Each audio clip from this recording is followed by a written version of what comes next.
নমস্কার বন্ধুরা, 12ই October 2011 ISRO the Indian space research organisation and French space agency CNES একটি স্যাটেলাইট লঞ্চ করে যা tropical weather and climate study করবে। কিন্তু গত মঙ্গলবার অর্থাৎ 7ই মার্চ 2023 এই স্যাটেলাইটটিকে রি-এন্টার করানো হয় এবং প্যাসিফিক ওশিয়ান অর্থাৎ প্রশান্ত মহাসাগরে ক্র্যাশ করানো হয়। আজকে আমরা জেনে নেব এই স্যাটেলাইটটির ইন্টারেস্টিং সায়েন্স স্টোরি। তার আগে যারা চ্যানেলটিকে এখনো সাবস্ক্রাইব করোনি, সাবস্ক্রাইব করে নাও আর বেল আইকনটি প্রেস করে দাও যাতে সমস্ত নোটিফিকেশন সবার আগে পেয়ে যাও। Welcome to study group tutorials. আমি গৌরব তোমাদের জন্য নিয়ে চলে এসেছি science stories episode 1।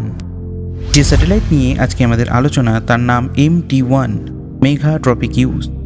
What is MT-1? এখানে মেঘা একটি সংস্কৃত শব্দ যার অর্থ হলো ক্লাউড, ট্রপিকিউস হলো ফ্রেঞ্চ ভাষায় ট্রপিক্স।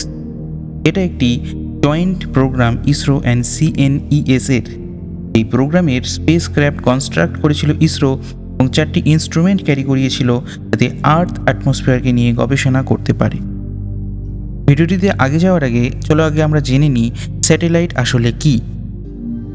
স্যাটেলাইট হলো মুন, প্ল্যানেট অথবা মেশিন যেটা কিনা একটি গ্রহ বা তারাকে অর্থাৎ প্ল্যানেট বা স্টারকে প্রদক্ষিণ করে। ফর এক্সাম্পল, পৃথিবী কিন্তু একটি স্যাটেলাইট, কারণ এটি সূর্যকে প্রদক্ষিণ করে। একইভাবে চাঁদও একটি স্যাটেলাইট যা পৃথিবীকে প্রদক্ষিণ করে। Usually the word satellite refers to a machine that launch into space.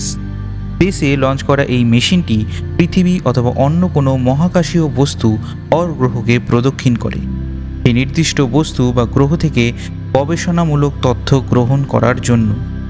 আর্থ এবং মুন হলো ন্যাচারাল অর্থাৎ প্রাকৃতিক স্যাটেলাইটের উদাহরণ, কিন্তু হাজার হাজার আর্টিফিশিয়াল ও মানুষের তৈরি যে স্যাটেলাইটগুলি মহাকাশে নিজের অরবিট অর্থাৎ কক্ষপথে প্রদক্ষিণ করছে তারা আসলে কৃত্রিম উপগ্রহ। এদের কাজ হলো কোনো প্ল্যানেটের ছবি গ্রহণ করা, যেটা কিনা মেটেরোলজিস্টদের ওয়েদার প্রেডিক্ট করতে হেল্প করে। আবার কিছু স্যাটেলাইট আছে যারা বিভিন্ন planet, star, black holes, dark matter অথবা দূরের কোনো গ্যালাক্সি অর্থাৎ নক্ষত্রমণ্ডলেরও ছবি তুলে বিজ্ঞানীদের রিসার্চে হেল্প করে। কিন্তু স্যাটেলাইট মেনলি কমিউনিকেশন অর্থাৎ টিভি সিগন্যালস আর ফোন কলসের এইসবের জন্যই ব্যবহার করা হয়ে থাকে। মজার একটি তথ্য হলো 20টি স্যাটেলাইটের একটি গ্রুপ মিলেই কিন্তু আমাদের GPS অর্থাৎ গ্লোবাল পজিশনিং সিস্টেম তৈরি হয়েছে। বন্ধুরা, তোমরা এখন দেখতে পাচ্ছ দুটি স্যাটেলাইটের ছবি, যার মধ্যে স্পুটনিক 1 ছিল বিশ্বের সর্বপ্রথম স্যাটেলাইট যা কিনা মহাকাশে পাড়ি দিয়েছিল। আমরা জেনে নিলাম স্যাটেলাইট আসলে কি, তাহলে চলে আসি আমরা আজকের আবার টপিকে, যেটা ছিল MT-1 MEGHA-TROPIQUES।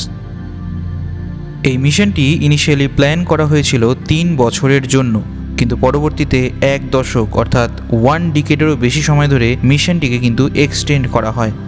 ইসরো একটি স্টেটমেন্টে জানিয়েছে, the satellite has continued to provide valuable data services for more than a decade, supporting regional and global climate models till 2021। এখন প্রশ্ন হচ্ছে, কেন এই MEGHA-TROPIQUES অর্থাৎ MT-1কে ক্র্যাশ করানো হচ্ছে? প্রত্যেকটি স্যাটেলাইটের একটি নির্দিষ্ট লাইফ মিশন থাকে। United Nations inter agency space debris coordination committee অর্থাৎ UNIADC এর গাইডলাইন্স অনুযায়ী স্যাটেলাইটের লাইফ এন্ড হলে তাকে ডিঅরবিটেট করতে হবে উপযুক্ত ও কন্ট্রোল অর্থাৎ নিয়ন্ত্রণপূর্ণভাবে একটি সেফ ইম্প্যাক্ট জোনে, অথবা স্যাটেলাইটটিকে এমন একটি অরবিটে আনতে হবে যাতে তার অরবিটাল লাইফ টাইম 25 বছরেরও কম হয়। কিন্তু অন্যদিকে আরও একটি অপশন ছিল, যেটা কিনা স্যাটেলাইটটিকে তার অরবিটেই রেখে দেওয়া হতো ধীরে ধীরে ডিকে হওয়ার জন্য।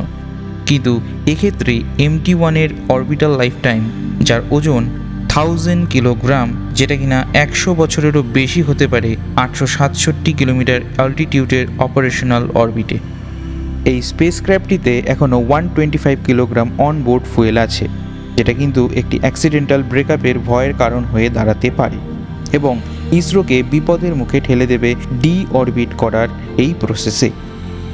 ইসরো জানায় যে লেফট ওভার 125 কিলোগ্রাম যে ফুয়েল আছে সেটা ফুললি কন্ট্রোলড অ্যাটমসফেরিক রি এন্ট্রির জন্য সাফিসিয়েন্ট। কন্ট্রোলড রি এন্ট্রিতে ভেরি লো অরবিট ব্যবহার করা হয় যাতে স্পেসক্রাফটটি এক্স্যাক্ট টার্গেট এরিয়াতে ক্র্যাশ করে। তো চলো জেনে নিই এই স্যাটেলাইটটি কোথায় ক্র্যাশ করেছে। ইসরো অগাস্ট 2022-তে মোট 18টি অরবিট ম্যানুভার পারফর্ম করেছে। ইসরো প্যাসিফিক ওশিয়ানের একটি ইউনিহ্যাবিটেড এরিয়া সিলেক্ট করেছিল এই রি এন্ট্রি ক্র্যাশের জন্য, যার এস্টিমেটেড টাইম ধরা হয়েছিল 4:30 টু 7:30 PM টিউসডে। তো বন্ধুরা, কেমন লাগলো ভিডিওটি? আশা করি ভিডিওটি খুব ভালো লেগেছে এবং ইন্টারেস্টিং লেগেছে। এরকমই আরও নতুন এবং ইন্টারেস্টিং সায়েন্স স্টোরি জানার জন্য চ্যানেলটিকে সাবস্ক্রাইব করে দাও আর বেল আইকনটি প্রেস করতে ভুলো না, যাতে সবার আগে নোটিফিকেশন তুমি পেয়ে যাও। দেখা হচ্ছে এরকমই আরও নতুন একটি ইন্টারেস্টিং সায়েন্স স্টোরিজের এপিসোডে। Till then, stay safe and stay healthy.